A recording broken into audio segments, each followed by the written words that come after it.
Howdy y'all, it's story time. And here I get down my very favorite book, Grimm's Fairy Tales. These fairy tales are not for children. If you haven't seen my video called Disclaimer, Not for Kids, please don't go and view that now. Thank you. Okay, so this evening we're going to start with a classic that's not too out there. Rapunzel. I'm sure most everyone has heard a version of Rapunzel. I certainly did when I was a child.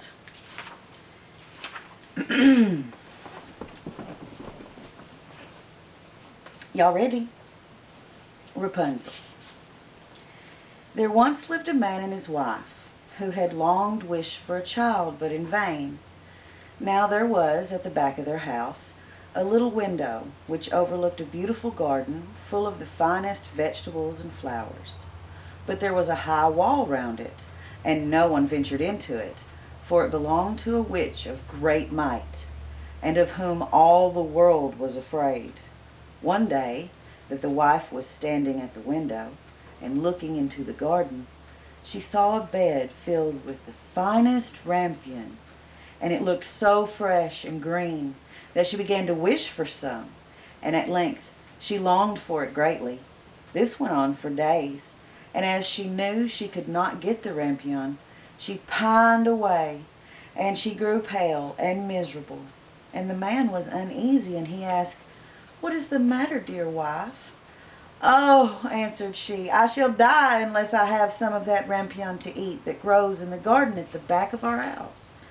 And the man, who loved her very much, thought to himself, "Rather than lose my wife, I will get some rampion, cost what it will." So in the twilight he climbed over the wall and into the witch's garden. He plucked hastily a handful of rampion and brought it to his wife.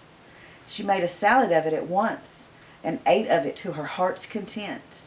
But she liked it so much, and it tasted so good, that the next day she longed for it thrice as much as she had the day before. And if she was to have any rest, the man must climb over the wall once more.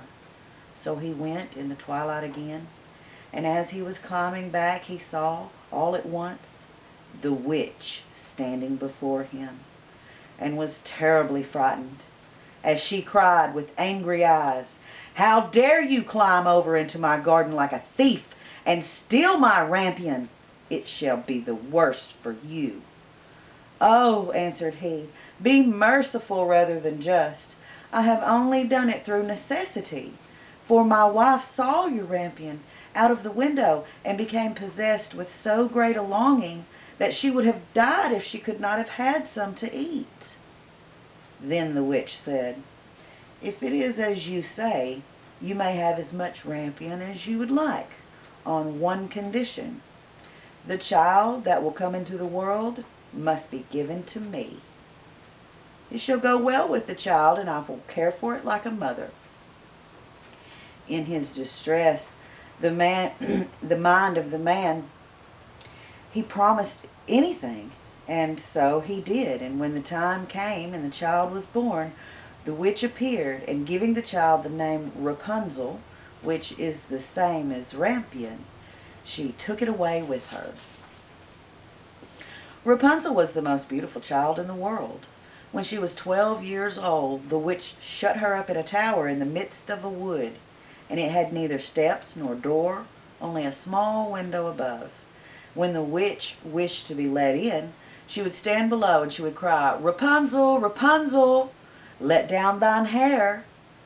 Rapunzel had beautiful long hair that shone like gold, and when she heard the voice of the witch, she would undo the fastening of the window and unplait her hair and let down the braids 20 ells below, and the witch would climb up by it. After they had lived thus for a few years, it happened that the king's son was riding through the wood, and he came to the tower.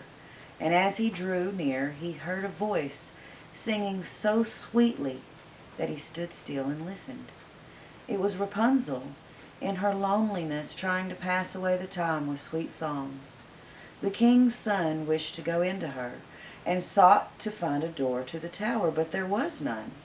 So he rode home, but the song had entered into his heart, and every day he went into the wood and he listened to it. Once, as he was standing there under a tree, he saw the witch come up, and he listened while she called out, "O Rapunzel, Rapunzel, let down thine hair." Then he saw how Rapunzel let down her long tresses, and how the witch then climbed up by them and went up to her. And he said to himself, "Since that is the ladder, I will climb it and seek my fortune."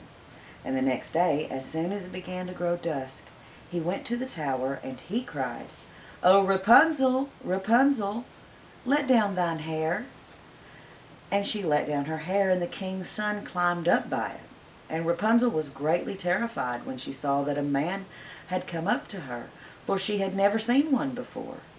But the king's son began speaking so kindly to her, and told her how her singing had entered into his heart, so that he could have no more peace until he had seen her for himself. Then Rapunzel forgot her terror, and when he asked her to take him for a husband, and she saw that he was young and beautiful, and she thought to herself, "I certainly like him much better than old Mother Gothel," and she put her hand into his hand, saying, "I would willingly go with thee, but I do not know how I shall get out. When thou comest, bring each time a silken rope, and I will make a ladder, and when it is quite ready, I will get down by it out of the tower, and you shall take me away on thy horse." And they agreed that he should come to her every evening, as the old woman came in the daytime. So the witch knew nothing of all of this, until once Rapunzel said to her unwittingly, "Oh, Mother Gothel, how is it that you climb up here so slowly, and the king's son is with me in a moment?" "Oh, wicked child," cried the witch, "what is this I hear? I thought I had hidden thee from the world, and thou hast betrayed me." In her anger, she seized Rapunzel by her beautiful hair, struck her several times with her left hand, and then, grasping a pair of shears in her right, she snip, snap, snipped the beautiful locks until they all lay on the ground. And she was so hard-hearted that she took Rapunzel, and she put her in a waste and a desert place, where she lived in great woe and misery. The same day on which she took Rapunzel away, she went back to the tower in the evening, and made fast the severed lock of hair to the window hasp. And the king's son came, and he cried, "Rapunzel, Rapunzel, let down thine hair." And she let the hair down, and the king's son climbed up. But instead of his dearest Rapunzel, he found the witch looking at him with glittering, wicked eyes. "Aha!" cried she, mocking him, "you came for your darling, but the sweet bird sits no longer in the nest, and sings no more. The cat has got her, and will scratch out your eyes as well. Rapunzel is lost to you. You will see her no more," cried the witch. The king's son was beside himself with grief, and in his agony he sprang from the tower. He escaped with his life, but the thorns on which he fell put out his eyes. Then he wandered blind through the wood, eating nothing but roots and berries, and doing nothing but lamenting and weeping for the loss of his dearest wife. So he wandered several years in misery, until at last he came to the desert place, where Rapunzel lived with her twin children that she had borne, a boy and a girl. At first he heard a voice that he thought he knew, and when he reached the place from which it seemed to come, Rapunzel knew him, and fell upon his neck and wept. And when her tears touched his eyes, they became clear again, and he could see with them as well as ever. And then he took her to his kingdom, where he was received with great joy, and there they lived long and happily. The end.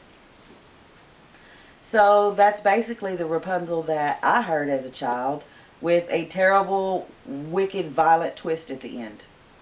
So what did you think of that? Have you ever heard that version? And I would love to discuss it with you in the comments. So thanks for listening to Story Time, and I'll see you on the next one. Bye, y'all. Stay sweet.